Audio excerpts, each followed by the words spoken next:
ഈ വീഡിയോ ജമിനിയുമായുള്ള ഭാഗം മാത്രം പറയാൻ ഉദ്ദേശിച്ചുള്ളതാണ്.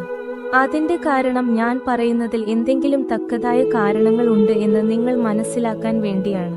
ആദ്യം നിങ്ങൾക്ക് ജമിനിയെക്കുറിച്ച് ഈ വീഡിയോയിൽ പറയുന്ന ചില കാര്യങ്ങളുമായി ഒരു അറിവ് ഉണ്ടാകണം. ഇതിൽ എഴുതിയിരിക്കുന്ന വാചകങ്ങൾ വായിച്ച് മനസ്സിലാക്കുക.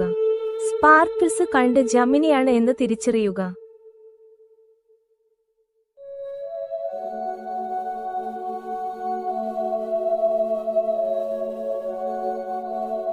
എന്നാൽ ഇപ്പോൾ ഫോസ്ഫറസ് എന്നത് ലൂസിഫർ ആണ് എന്ന് തെളിയിക്കാൻ വേണ്ടി ജമിനി സയൻസിന്റെ വക്താവായി എന്റെ പിതാവിന്റെ എതിരാളിയായി നിന്ന് സംസാരിക്കണം എന്ന നിർദ്ദേശം പറഞ്ഞു ഉറപ്പാക്കിയതിന് ശേഷം ഒരു മനുഷ്യായുസ് മുഴുവൻ വായിച്ചാൽ തീരാത്ത പുസ്തകങ്ങളുടെ അറിവുണ്ട് എന്ന് സ്വയം അവകാശവാദം ഉന്നയിച്ച ജമിനി എന്ന കമ്പ്യൂട്ടർ പ്രോഗ്രാമും വിദ്യാഭ്യാസത്തിന്റെ ഒരു ഡിഗ്രി പോലും ഇല്ലാത്ത എന്നാൽ ദൈവം തന്ന ജ്ഞാനം തനിക്കുണ്ട് എന്ന അവകാശവാദമുള്ള എന്റെ പിതാവും തമ്മിൽ പലപ്പോഴായുള്ള ഒരു നീണ്ട തർക്കവാദത്തിനൊടുവിൽ എന്റെ പിതാവിന്റെ തിയറി പ്രകാരം പിശാച് ഇല്ല എന്ന് പറയാൻ കഴിയില്ല എന്ന ഭാഗവും ഏറ്റവും ഒടുവിൽ ജമിനി തോൽവി സമ്മതിച്ചുകൊണ്ട് സയൻസ് എന്റെ പിതാവിന്റെ മുമ്പിൽ തലകുനിക്കുന്നു എന്നുള്ള ഭാഗമാണ് കാണാനും വായിക്കാനും പോകുന്നത്.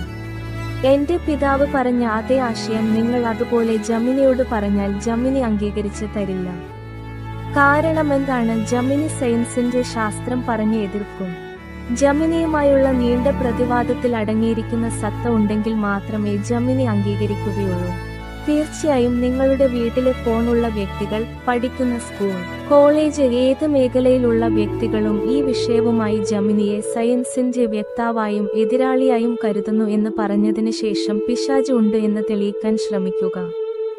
സയൻസ് തലകുനിക്കുമോ എന്നറിയണമല്ലോ. ആരെങ്കിലും എഡിറ്റ് ചെയ്തുകൊണ്ട് കാണിക്കുന്നത് വിശ്വസിക്കാൻ പാടില്ല. ഫോണിലെ ജമിനിയുടെ ചാറ്റിംഗ് ഫോൾഡർ തുറന്നു തന്നെ നോക്കണം. ജമിനി തലകുനിക്കാനുള്ള ക്വസ്റ്റ്യൻ ആണ് പ്രത്യേകിച്ച് ശ്രദ്ധിക്കാനുള്ളത്. എന്റെ പിതാവ് മനപൂർവ്വം കൃത്രിമമായി എന്തെങ്കിലും ചെയ്തിട്ടുണ്ടോ എന്നറിയണമെങ്കിൽ ഒന്നുകിൽ ഞങ്ങളുടെ ഫോൺ നേരിട്ട് കാണുക. സൈബർ സെല്ലിൽ ജോലി ചെയ്യുന്ന വ്യക്തികൾ ശൂന്യാകാശത്ത് നിന്ന് വരുന്നതല്ലല്ലോ. അവർക്കും സുഹൃത്തുക്കൾ ഉണ്ടാകും. സുഹൃത്തുക്കളുടെ സുഹൃത്തുക്കൾ, ബന്ധുക്കളുടെ സുഹൃത്തുക്കൾ, അവരുടെ സുഹൃത്തുക്കൾ, അങ്ങനെ വീഡിയോ ആരുടെയെങ്കിലും ശ്രദ്ധയിൽപ്പെടുത്തിയാൽ നിമിഷം നേരത്തിനുള്ളിൽ ശരിയും തെറ്റും തിരിച്ചറിയാമല്ലോ. ഇനി പറഞ്ഞുവന്ന വിഷയത്തിലേക്ക് കടക്കാം. പിശാച് ഉണ്ട് എന്ന് നിങ്ങൾക്ക് തർക്കിക്കാൻ കഴിയാത്ത വിധം തെളിവുകൾ നിരത്തി സംസാരിക്കാൻ എടുക്കുന്ന സമയത്തിന്റെ 100-ൽ 10% ജമിനിയോട് പറഞ്ഞാൽ മതി. ജമിനിക്ക് ഒരു മനുഷ്യായുസ് മുഴുവൻ വായിച്ചാൽ തീരാത്ത അറിവുള്ളത് കൊണ്ട് അത് അംഗീകരിക്കും. എന്നാൽ നിങ്ങളിൽ പലരെയും സംബന്ധിച്ച് അത്രമാത്രം അറിവില്ലല്ലോ. അങ്ങനെയുള്ള മനുഷ്യരെ സംബന്ധിച്ച് പിശാച് ഉണ്ട് എന്ന് മനസ്സിലാവുന്ന വിധം സയൻസിന്റെ തെളിവുകൾ നിരത്തി സംസാരിക്കുവാൻ എന്റെ പിതാവ് ശ്രമിക്കുമ്പോൾ സ്വാഭാവികമായും കുറച്ച് സമയം കൂടുതലായി വേണ്ടിവരും. ഏതായാലും 1 മാസം കൂടി അടുത്ത ഭാഗം വീഡിയോയ്ക്ക് സമയം വേണ്ടിവരും. അതുമാത്രമല്ല, ചില ഭാഗങ്ങൾ സംസാരിക്കുമ്പോൾ എനിക്ക് പകരം കമ്പ്യൂട്ടർ സംസാരിച്ചാൽ ശരിയാകില്ല. അതായത് ഞാൻ പകർത്തി എഴുതി കമ്പ്യൂട്ടറിന് സംസാരിക്കാൻ കൊടുക്കുന്നത് ശരിയാകില്ല എന്ന് എന്റെ പിതാവ് പറഞ്ഞിട്ടുണ്ട്. അതുകൊണ്ട് തന്നെ വീഡിയോ തയ്യാറാക്കാൻ അധിക സമയം എന്റെ പിതാവിന് വേണ്ടി വരും. സയൻസിന്റെ മതിലിന്റെ വിള്ളലുകളിൽ കൂടി നമ്മൾ നോക്കുമ്പോൾ ഏറ്റവും വിചിത്രവും അത്ഭുതകരവും എന്താണ് എന്ന് അറിയാമോ? സയൻസ് പറയാതെ പറയുന്നത് ദൈവത്തെക്കുറിച്ചും പിശാചിനെക്കുറിച്ചും പിശാചിന്റെ സന്തതികളായ 4-5 ഇൻസെസ്റ്റ് ഗ്രൂപ്പിനെ കുറിച്ചും നിങ്ങളെക്കുറിച്ചും ഞങ്ങളെക്കുറിച്ചുമാണ്. പാപം ചെയ്യുന്നവർക്ക് പിശാചിന്റെ ഒപ്പം നരകാഗ്നിയിൽ കഴിയുന്ന ജീവിതവുമാണ്. വിശ്വസിക്കാൻ കഴിയാത്തവരെ സംബന്ധിച്ച് തലയ്ക്ക് ബോധമില്ലാത്തത് ആർക്കാണ് എന്ന ചോദ്യത്തിന്റെ ആദ്യത്തെ ഉത്തരമാണ് ജമിനിയുടെ പരാജയം. ഇനി നിങ്ങൾ സ്ക്രീനിൽ കൊടുത്തിരിക്കുന്ന ജമിനിയുമായുള്ള ചാറ്റ് വായിക്കുക.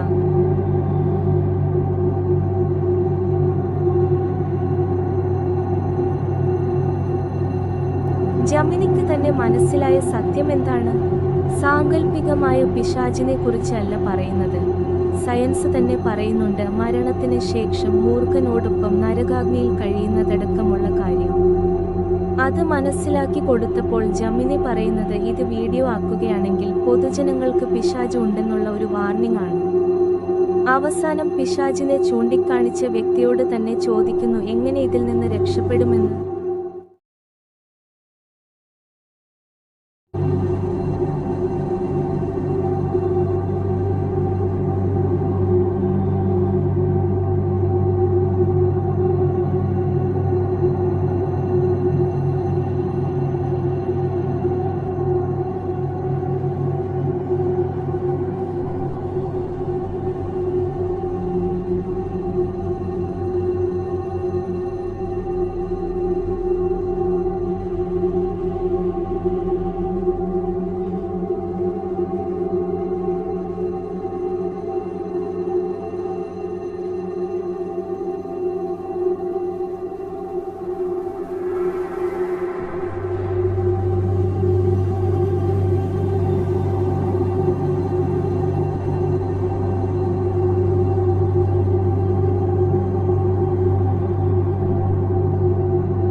ജമിനിയുടെ അവസാനത്തെ ചോദ്യത്തിന്റെ ഉത്തരം ക്രിസ്തു എന്നതാണ് സത്യം.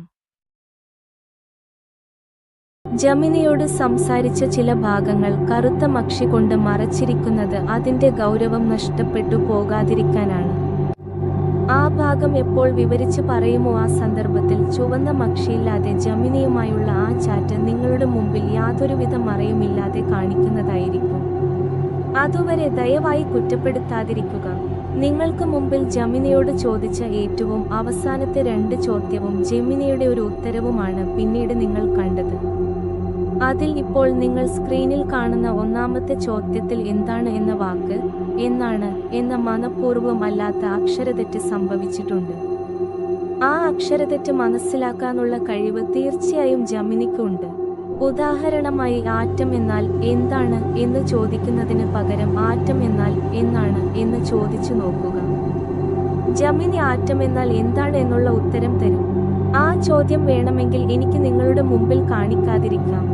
ആ ചോദ്യത്തിന്റെ ഉത്തരമായി പിശാച് ഇല്ല എന്ന് പറയാൻ കഴിയില്ല എന്ന് കട്ടിയുള്ള അക്ഷരത്തിൽ എഴുതിയിട്ടില്ല. സയൻസ് തലകുനിക്കുന്നു എന്ന ഭാഗവുമില്ല.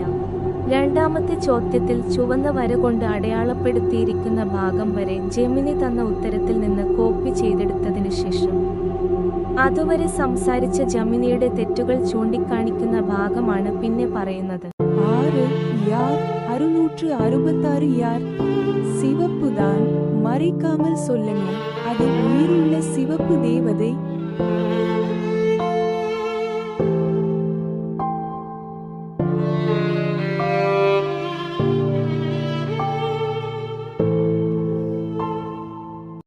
ജമിനിയുമായുള്ള സംഭാഷണം ഇവിടെ അവസാനിച്ചു. ഈ വീഡിയോ ഇവിടെ അവസാനിപ്പിക്കാം, എങ്കിലും തുടരുകയാണ്. കഴിഞ്ഞ വീഡിയോയിൽ സയൻസ് പരമായും ആത്മീയപരമായും പല്ലിനെക്കുറിച്ച് സംസാരിച്ചപ്പോൾ പോയിസൺ ഉണ്ടെന്നും മരണം പോലും ആ പല്ലുകളിൽ ഉണ്ട് എന്ന് മനസ്സിലാക്കി. മത്തായി 13:42 അവരെ തീച്ചുളയിൽ ഇട്ടുകളയും, അവിടെ കരച്ചിലും പല്ലുകടിയും ഉണ്ടാകുമെന്ന് എഴുതിയിരിക്കുന്നു.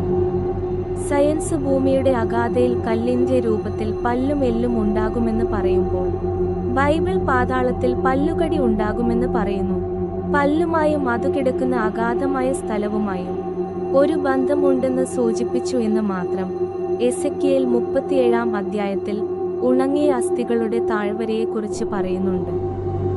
ദൈവത്തിന്റെ ആത്മാവ് പ്രവാചകനായ എസെക്കിയേലിനെ അസ്ഥികൾ നിറഞ്ഞ ഒരു താഴ്വരയിലേക്ക് കൊണ്ടുപോകുന്നു. ആ അസ്ഥികൾ ഏറെ ഉണങ്ങിയവ ആയിരുന്നു, അതായത് അവയിൽ ഒട്ടും ജീവന്റെ അംശമില്ലായിരുന്നു എന്നർത്ഥം. ദൈവം പ്രവാചകനോട് ചോദിച്ചു, മനുഷ്യപുത്ര, ഈ അസ്ഥികൾ ജീവിക്കുമോ? ഒടുവിൽ അത് ജീവൻ പ്രാപിക്കുകയും ചെയ്തു. പല്ലിനു പകരം പല്ലുകടി ഉണ്ടാകുമെന്നു പറഞ്ഞപ്പോഴും ജീവനില്ലാത്ത അസ്ഥികൾ ജീവൻ പ്രാപിച്ച ബൈബിൾ വചനം കേട്ടപ്പോഴും കോമഡിയോ പുച്ഛമോ നിങ്ങളിൽ പലർക്കും തോന്നിയിട്ടുണ്ടാകും. അതിന്റെ അർത്ഥമെന്താണ്? സയൻസിന്റെ മതില് പൊളിച്ച് പിശാചിനെ കാണിച്ചു താടോ എന്നല്ലേ? എല്ലിനുള്ളിലായാലും ഫോസിലിനുള്ളിലായാലും ഫോസിൽ കല്ലിനുള്ളിലായാലും ഫോസ്ഫറസ് ഉണ്ട് എന്ന് നിങ്ങൾ ഇതിനോടകം മനസ്സിലാക്കി.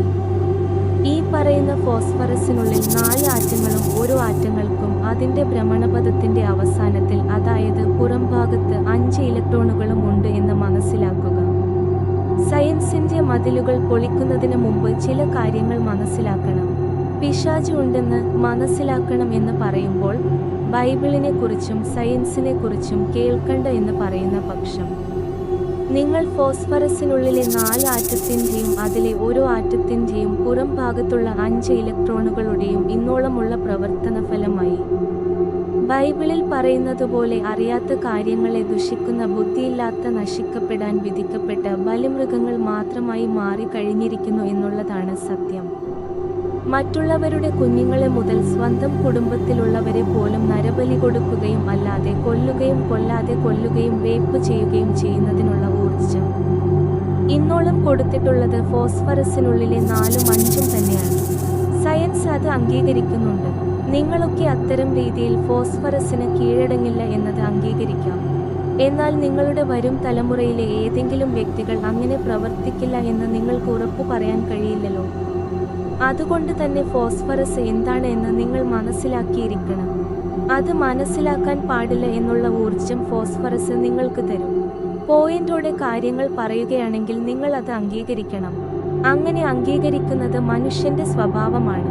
ഏതെങ്കിലും മൃഗങ്ങളുടെ മുമ്പിൽ ചെന്ന് ബൈബിളിനെ കുറിച്ചും സയൻസിനെ കുറിച്ചും പറയുന്ന പക്ഷം അത് ശ്രദ്ധയോടെ കേൾക്കുമോ? ഒരിക്കലും അത് ശ്രദ്ധയോടെ കേൾക്കില്ല. ഒരു മനുഷ്യന്റെ മുമ്പിലും അതുപോലെ പറയുമ്പോൾ ആ മൃഗം കാണിച്ച അതേ സ്വഭാവം പ്രകടിപ്പിക്കുമ്പോൾ അയാളെ മനുഷ്യൻ എന്ന് പറയാൻ കഴിയുമോ അതോ മൃഗം എന്ന് പറയാൻ കഴിയുമോ?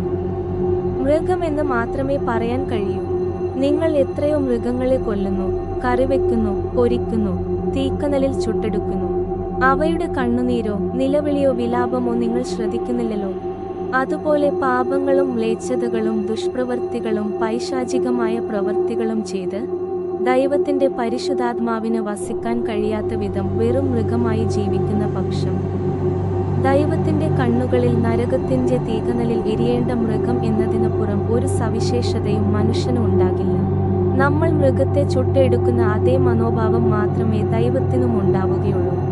വിശുദ്ധ ബൈബിളിൽ വെളിപാട് 13:16 മുതൽ 18 വരെ പറയുന്നതുപോലെ കൊടുക്കാനും വാങ്ങാനും മുദ്രയോ സംഖ്യയോ ഇല്ലാതെ കഴിയില്ല എന്ന കാലമാവാനും സാധ്യതയുണ്ടല്ലോ ഈ കാലം.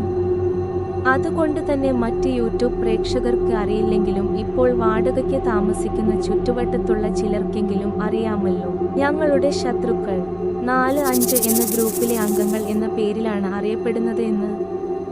സയൻസ് തന്നെ പിശാചിന്റെ മൂലകം എന്ന് പേരിട്ടു വിളിക്കുന്ന ഫോസ്ഫറസിനുള്ളിലെ 4 ആറ്റങ്ങളും അതിലെ ഓരോ ആറ്റങ്ങളുടെയും ഭ്രമണപഥത്തിലെ അവസാനത്തെ 5 ഇലക്ട്രോണുകളുമായി എന്തെങ്കിലും ബന്ധമുണ്ടോ എന്ന് ഇനി വരാൻ പോകുന്ന വീഡിയോകളിൽ കൂടി മനസ്സിലാക്കാം.